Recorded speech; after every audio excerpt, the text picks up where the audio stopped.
Lipton Tea and Lipton Soup presents Inner Sanctum Mysteries.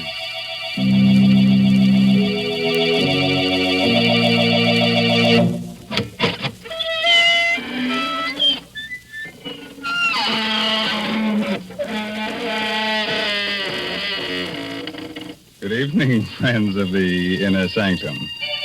This is your host, Raymond, inviting you once again to join our scary company. Please come in, won't you? We have a full quiver of shivers this evening, and what? You say it's rather cold in here. Well, some of the chills of our story must have leaked out. Why don't you all huddle together? There's so much comfort in having someone else beside you instead of being besides yourself. Now, Mr. Raymond, that's no way to welcome people. You're apt to chase them away talking so scary-like. What? Oh, hello, Mary Bennett. So, you don't think I'm a good host, huh? Maybe I should say, lay your little head on a pillow. Are you comfy? There. Now, Uncle Raymond will drone you to sleep with a bedtime story, and when you wake up, Aunt Mary will give you a nice hot plate of Lipton's noodle soup. Oh, dear. There's just no talking to you. Folks, please don't listen to the way he talks about Lipton's noodle soup. Try it for yourself. You just don't know how good noodle soup can be until you've tasted Lipton's. It's got such a grand chickeny flavor. It really tastes homemade. And then, of course, Lipton's noodle soup comes in a package, so it's no work to prepare. You just empty it into boiling water, and in a jiffy, soup's on. And another thing, Lipton's makes lots more and costs less than canned soups. Well, thanks for the hot facts, Mary. And here's a fact for you.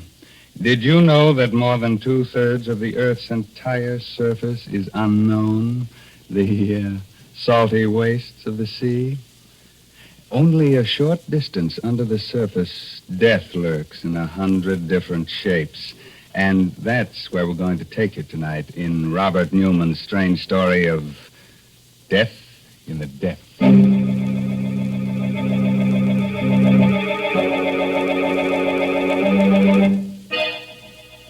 A wharf in a small seaside town a few minutes before midnight.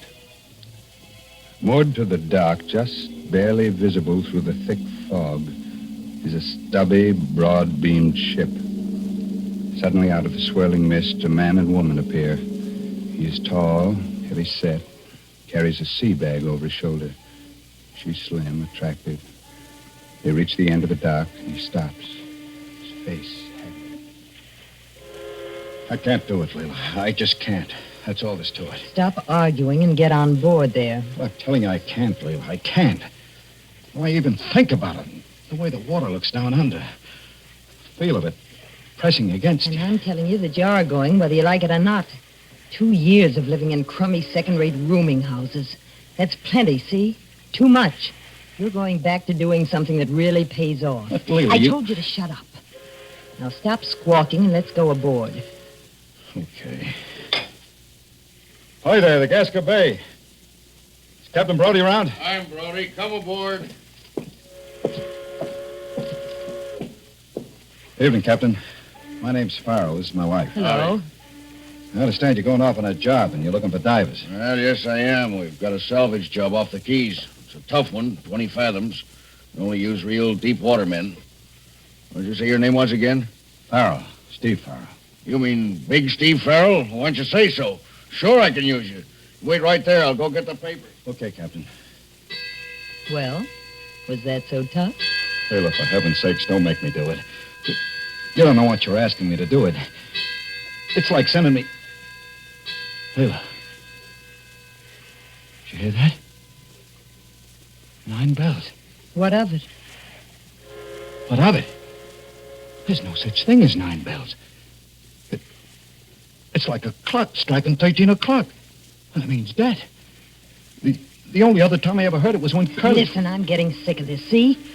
You don't want to do any more diving because you've lost your nerve. And because a bell rings 9 times instead of 8, you say it means something. Well, what do you think it would mean if I told the police a couple of things I know? I'll tell you. It would mean the chair.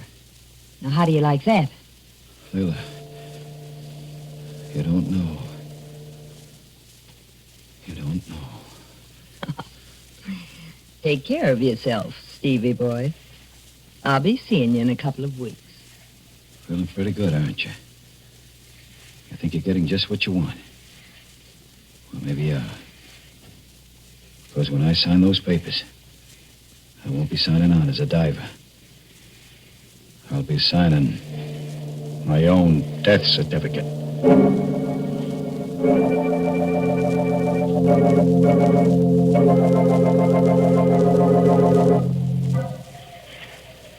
You all set, Captain? Any instructions before they close me up? No, Steve. Can't expect much on a first dive, but see if you can determine the extent of the damage. All we know about her now is that she's about 1,500 ton. Her name was the Santa Elena. She went down in a collision. Right, Captain. Okay, close them up. Start the pumps.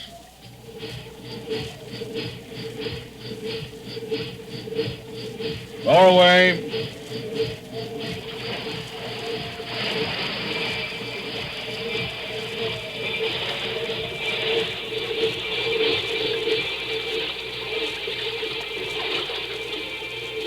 I'm scared. Scared. I swore I'd never go down again. But here I am. It's all just the way I remembered it. Nothing at first but the quiet. Just the pumps like the echo of your heart beating. And the light fading as you go down. Getting darker. And the cold. The pressure building up. Pressing harder and harder. Gripping you tighter and tighter as if you were being swallowed by something alive. Always down below where you can't see it. Something waiting. Something that... Stop it. Gotta stop it. It was a time when I really used to like diving. When did it all begin? This fear. Yes, that night in the bar in Tampa. She told me she married Curly. Well, this is certainly quite an evening you're giving me, Steve. It's more like a wake than a celebration. Why are you looking at me like that? Wondering whether I should kill you. Whether I should talk to Curly and let him do it. What do you mean? You know what I mean. You know Curly. You ever found out how things were with you and me? Well, he's just young enough and crazy enough about you to put you away for keeps. I can handle Curly with my little finger. And besides, you wouldn't do anything like that. Wouldn't I? Why'd you meet me here tonight? You know it's because you wish you were married to me instead of him. So what? What are you going to do about it? You know darn well he'll never let me go. No. I guess he won't, but... We've got to do something. Yeah, but what? After all, he wakes for me. Diving's kind of dangerous. As a matter of fact, we're getting off on a job tomorrow that's pretty tricky. Steve. When you want something badly enough, there's always a way of getting it.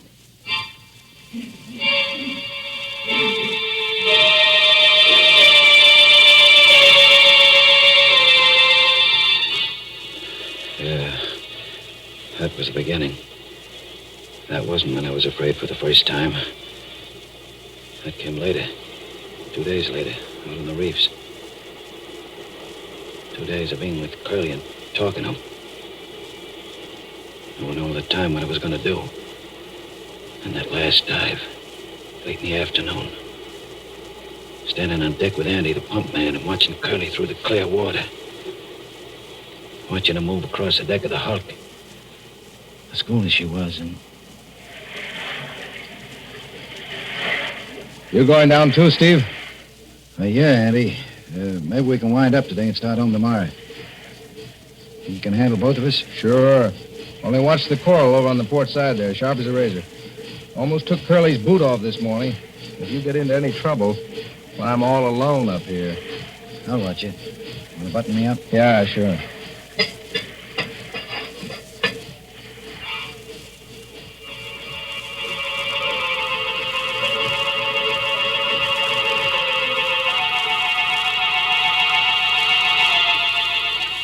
down then. Just the way I'm going down now. But I still wasn't afraid. Not yet. I was too busy figuring out just how I was going to do it. And landing on the bottom and starting to work my way toward the hulk over the coral. There was Curly's hose and safety line. Lying on the coral. Snaking its way to the hulk where he was working. I didn't have to look up. You could tell by the shadow I was under the hull of our ship, so Andy couldn't see me. And I came to a place where Curly's line was lying right next to a coral spur. And I knew that was it. I bent down, looked it around the spur so Andy couldn't pull him up. Hello, Curly. Curly, try your line. I think it's fouled. Then I did it. Took out my knife and cut Curly's air hose. Andy must have known it even before Curly did. As soon as the bubble started pouring out of the end of the hose. Hello, Curly. Can you still hear me? I think you're in trouble. Your airline's cut.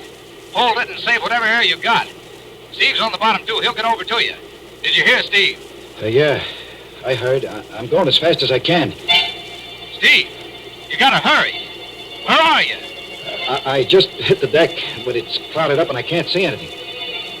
Where's Curly? Up forward near the ship's bell. Listen, he says he's going to ring it so you can follow the sound. And for heaven's sake, hurry. Follow the sound. As if I didn't know where he was. Straight forward. I could see him now, his lifeline taut, so he couldn't move. Holding his air hose with one hand and ringing the bell with the other. He was swaying back and forth. And I started counting the strokes.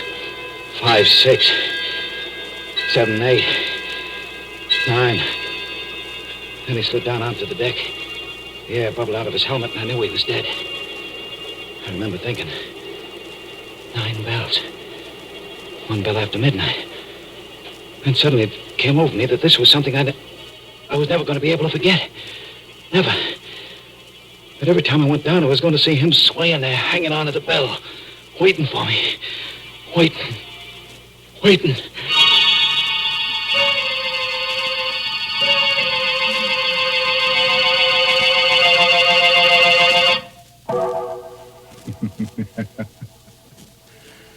So that's why Steve Farrell wouldn't go back to his old profession of deep-sea diving.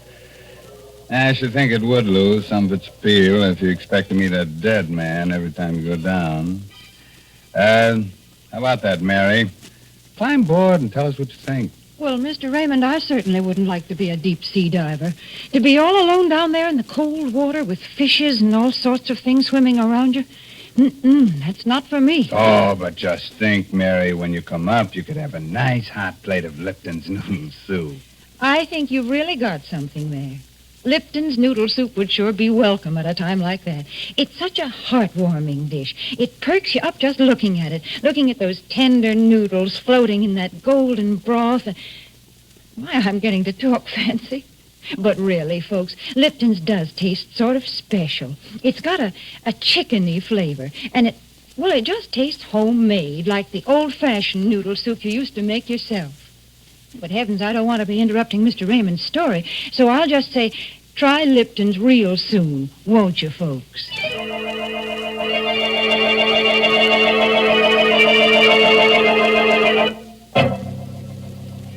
Now, shall I go on with the story of death in the depths of the sea? That strange underwater world where dead men ring their own death knell on the bells of sunken ships? Okay. It's just a moment later now. And Steve Farrell is still standing on the deck of the sunken freighter, Santa Elena. Oh, Steve, anything the matter? Why, no, Captain. I'm sorry. I thought I heard something funny, and I guess I lost my knife for a minute. After all, this is my first dive in quite a while, but I'm okay now. You sure? We can haul you up, send Mike down. No, I'm okay. I'm going to stay. Well, all right, but don't forget we can't see you from up here. So keep talking all the time so we'll know exactly where you are and what you're doing. Check. I'm up forward now on the port side of the deck. I'm just going inside. The companionway door is jammed shut, and I'm blinking on it. There she is. And now I'm inside in the car door. It's pretty dark. I'm switching on my light. I can see now, a little way ahead of me at least. It's all kind of queer. Where? How? Just funny, strange. She's canted over on her starboard side, so the cart is tipped over at an angle. Sort of like a dream where everything's turned around. Kind of different and still familiar. Why does it seem so familiar? It seems to remind me of something else. That's it. The corridor of the hotel right after we were married. Walking down it with her, Leila. Out onto the terrace. The way she took the cigarette I gave her. Smiled at me. Very sure of herself. Thanks, Steve. Thanks a lot. Why the smile, baby? Why shouldn't I smile?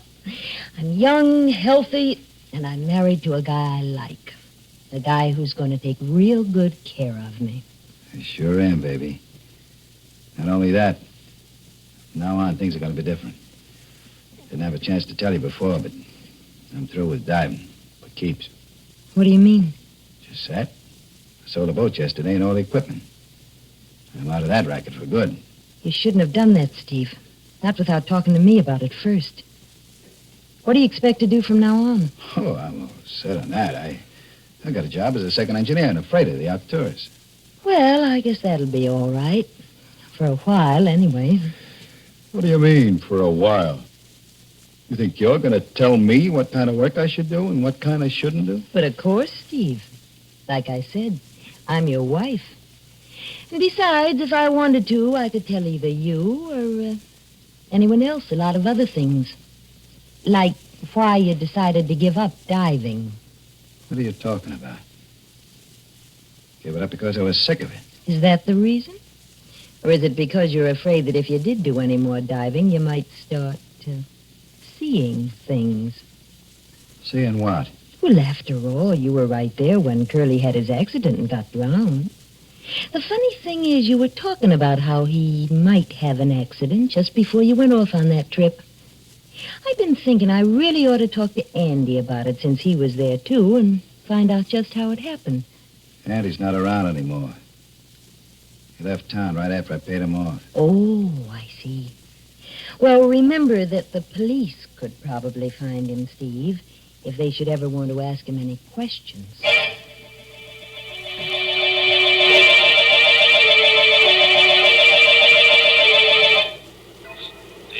Steve, what's the matter? Why don't you answer? Where are you? What? I'm sorry, Captain. Nothing's the matter. I guess I was just thinking about something else, and I'm at the end of the corridor now. Just opening the door to the engine room. I'm going across the gratings now and down the stairs. Funny. Something kind of familiar about all this. Pattern in the grills. Picture the stairs. Hey, Captain, what did you say the name of this tub was? Santa Elena. Panamanian registry, I think. Why? She kind of reminded me of another ship, the Arcturus. The Arcturus? What made me think of her? I know why. A year and a half in which I almost forgot about Curly. What had happened down there on the deck of the schooner. A year and a half in which I was almost happy, even with Leila. And that night, the night McHenry came up to me when I was on watch in the engine room. Hi, Steve. How are they going? Swell, Chief. I just cut number 2 in again, and she's burning like a kitten. Good. Look, Steve, the old man claims she's a little bit heavy. He wants us to sound out the pumps and check the bilge. I told him he was crazy, but, well, maybe we'd better. Okay, Chief, I'll get on it right away. Anyone around to give you a hand? I don't really need any help. But if I want him, Swanson's I have someplace. Well, report to me as soon as you're finished. Right, Chief.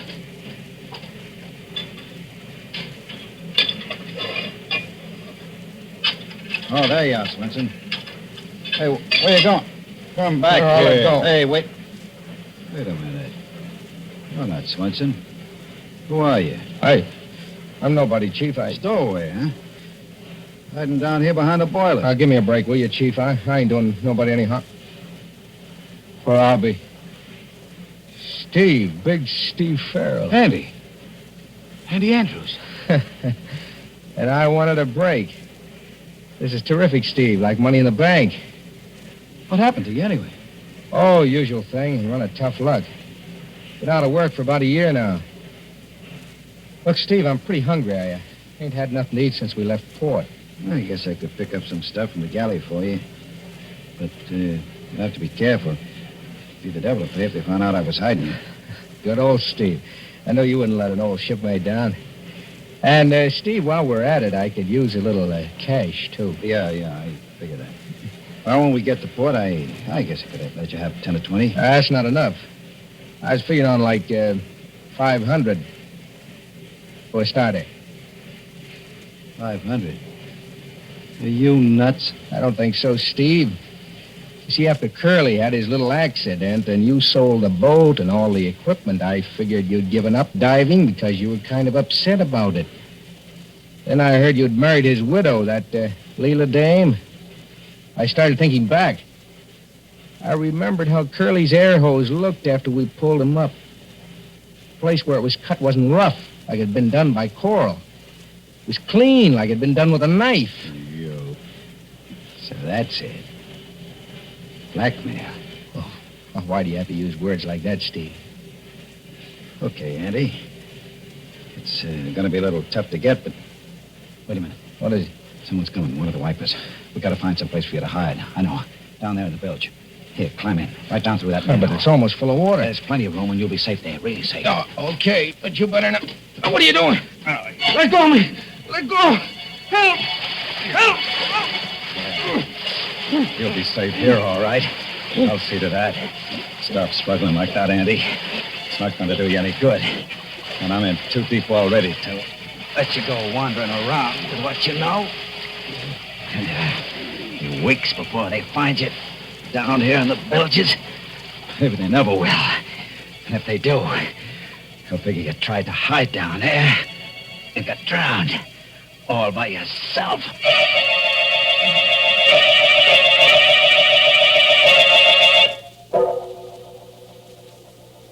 Hello, Steve. Steve, will you talk up and stop mumbling? Where are you now? Down at the bottom of the ladder in the engine room. This light's not too good. The boilers are right in front of me. There seems to be some kind of a brass plate on the floor here. Captain! This isn't the Santa Elena. It's the Arcturus. What are you talking about? It is. Don't you understand it? It's the ship where I killed him. And he must still be down here. Down the bilges. Get me out of here. Pull me up. Okay, Steve. Now take it easy. We'll get you up. Start hauling them up. Mike, you better go down there fast, see what the trouble is. Hurry up, for heaven's sake. I think I see something moving back there, behind the boilers. Hey, Brody.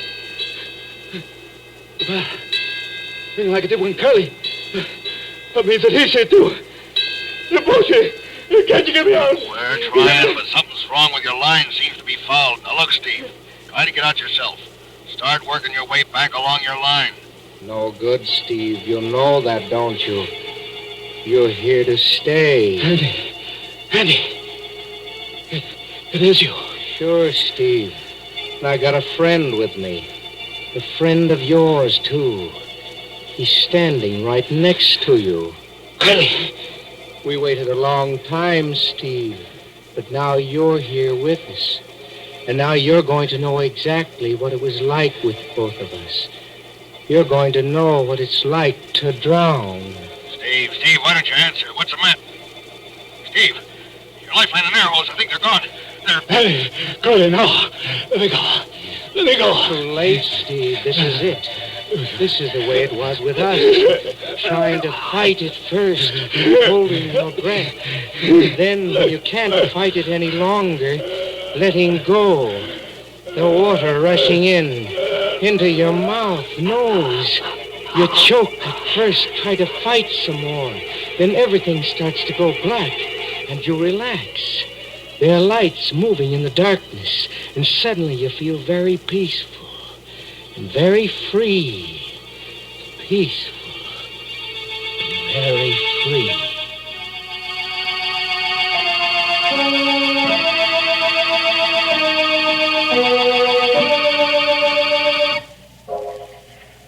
Did you find him, Mike? Yeah, he was right where you said. Down in the engine room. They're hauling him up now. It's going to be tough breaking the news to his wife. How did it happen? There's a heavy iron door leading into the engine room. It swung shut, cut his lifeline and air hose. You're saying an awful lot of stuff that didn't make sense, but there was something about a bell. Well, his lifeline was looped around the bell on the foredeck. Must have gotten caught when you tried to pull him up. And that may have rung the bell a few times. There was something else, though. You remember you said he kept asking if the ship's name was really the Santa Helena? Yeah? Well, there was a brass plate in the engine room with her original name on it. And it was the Arcturus. Yeah, they must have changed it when they re-registered her. Yeah, that is funny. There's one thing that's even funnier. Well, of course, the whole thing was an accident, but I wonder what made that door close.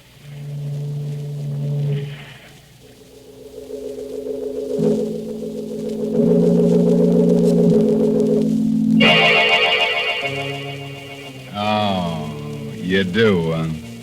Even with two able-bodied ghosts about? But that's the way we like to leave you, with a couple of things to keep you wondering. And when we do, then we've known we've really rung the bell, the funeral bell. Oh, Mr. Raymond, with all the different kinds of bells there are, why do you have to talk about that kind? All right, Mary. Pick your own bell, see if I care. All right, then I'll choose a dinner bell. Will you ring it 9 times? Huh? No, sir. You only have to ring it once if you're serving Lipton's noodle soup. And folks will come swarming to the table, because they know it takes Lipton's to show how good a noodle soup can be.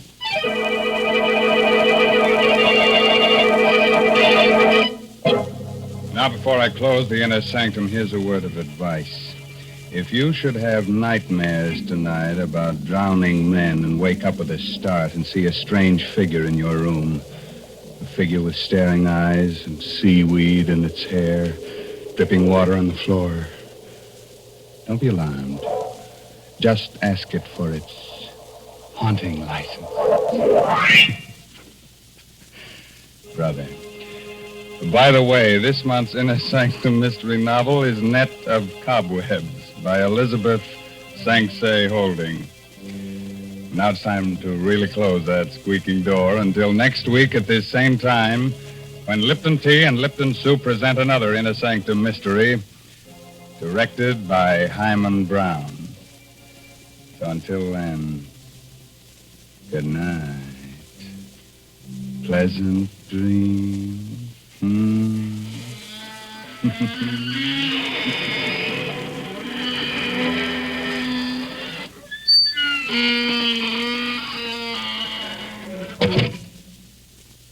Folks, I don't know how you feel, but that spooky bell gave me the shivers. Right now, I'd like to hear a cheerful sound that'd make me forget all about it.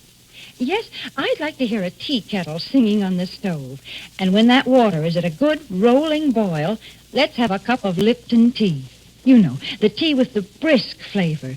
That word brisk, B-R-I-S-K, means that Lipton's has a lively, full-bodied flavor. It never tastes flat or wishy-washy.